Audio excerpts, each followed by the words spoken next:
Twitch Prime members get awesome in-game loot, exclusives and surprises for their favourite games. Check out the link in the description for more information.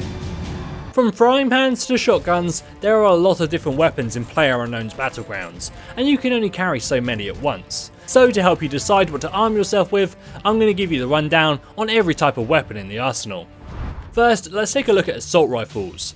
These are the favourite guns for most players. They're accurate and effective at most distances, and they pack a hell of a punch. They might not have the range of a sniper rifle, but they boast a much higher rate of fire, making them more forgiving if you miss some shots. They each offer two fire modes, semi-auto and then either fully automatic or burst, providing some added versatility depending on the range of your target.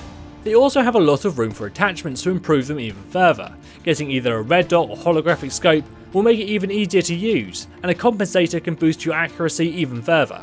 These are military style weapons, and as such they spawn at higher rates inside the militarized zones on the map, but they can be found in other areas as well. If you're looking for something that can be effective in most situations, the assault rifles are a great choice.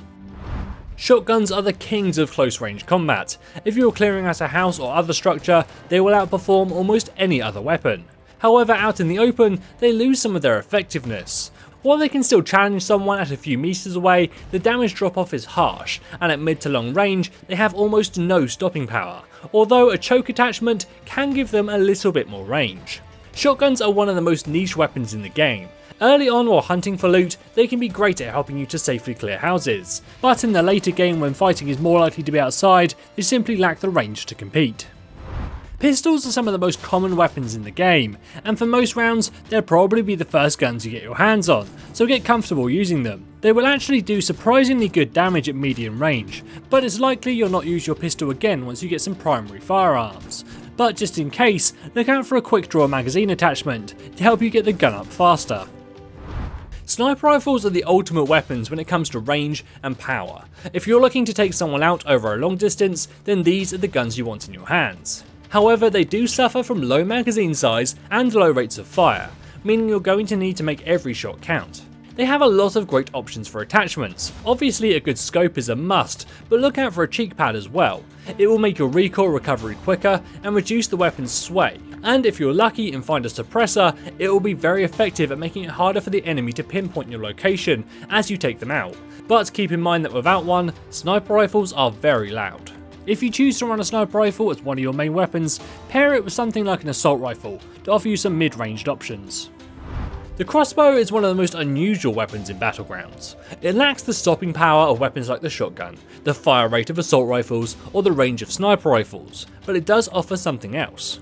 The crossbow is silent, and if the enemy has no idea where you are, it's unlikely to give away your position. In group games, it can be quite useful to put a couple shots into a member of the other team before they locate you.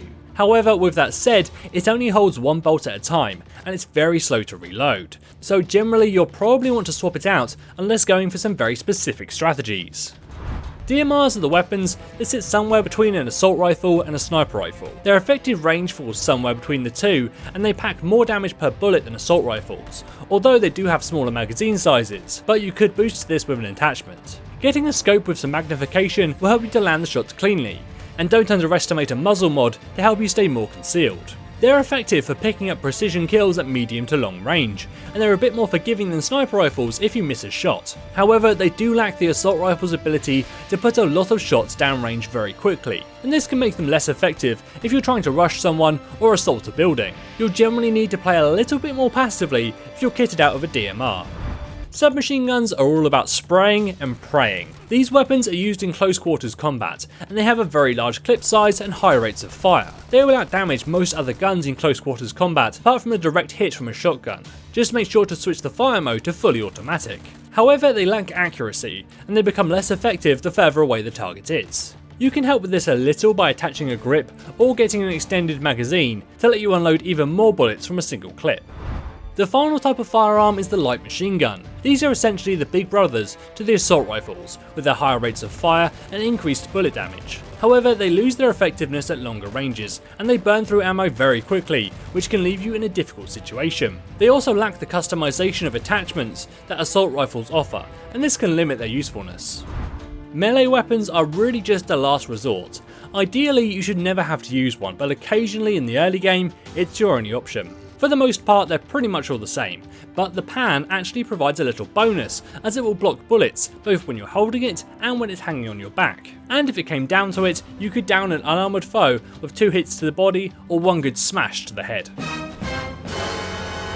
Grenades come in 4 different forms. The frag grenade is an explosive that packs quite a punch. Along with the Molotov cocktail, these are the 2 most aggressive grenades. The smoke grenade is interesting, it can be used to obscure your position from the enemy or simply as a distraction. And the last is the stun grenade. Tossed into a building or near enemies, it can render anyone nearby blind and deaf for a few seconds. But keep your distance from the blast, as it will also affect you.